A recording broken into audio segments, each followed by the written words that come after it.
tried many times, unsuccessfully. We've got a cider maker over here that makes some awesome fruit ciders. How do you get your fruitiness in your ciders? Oh shit, you're talking about me. I really just experiment and find out. I have no idea. So later on, I have a blackberry cider we're all going to taste. And to get the blackberry flavor, I had no idea how much to add. So I made one batch with 2 pounds, wasn't enough. I made one batch with 4 pounds, it was too much. So I made one with 3, it's perfect. So I really just experiment. That's really what it is. Now, what point do you put your fruit in? So I put ciders putting in at different times. So I let this ferment for about a week, and then I threw the fruit in. So I put it in secondary fermentation. That's pretty much what I do with all fruit. Yeah, because I don't want the fruit matter floating in there for too long. So is that like a mixture of beer and like? So this was just apple juice. I just got a bunch of apples, got the apple juice out of it, let it ferment. I did do the hydrometer reading, so I knew it was around 6%. Then I had the blackberries, so I don't know how much extra, alcohol those blackberries made. Probably 7.5, something like that. So it's like starting with apple cider and then supplementing with the fruit. Nothing beer, nothing. Yeah, just all apples.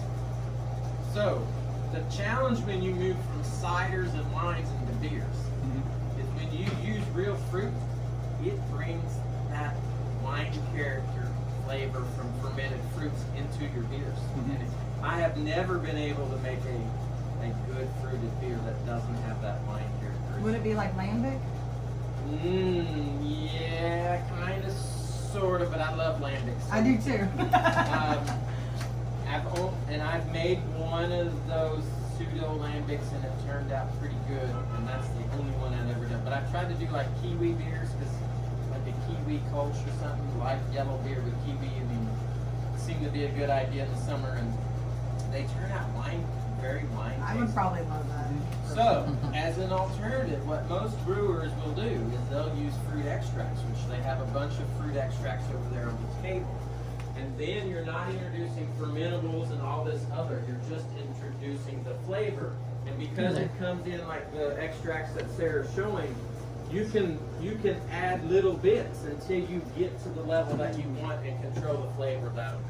Rather than like Kagen was saying, you could do it with 2 pounds, 3 pounds, and then you're like, well, hell, I went too far on that batch, and I don't like it. Yes, so it will give that wine flavor-ish if you use real fruits, but these other flavorings that Sarah had, wherever they were, they will do that flavor. They won't add anything fermentable, and that's what I recommend. These.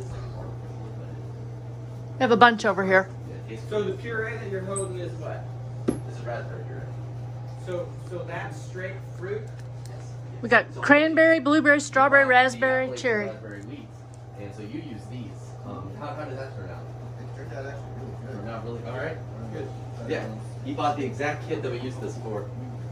So these are the guys to talk to about making fruit beers, because they can get it done. They have more experience than I have. And I've only done a handful, like maybe 4, and I've never liked the character of them, so I just gave up and said, all right, I can't master this one. The J bottles. If we could have the J bottles. Gotcha. They're in the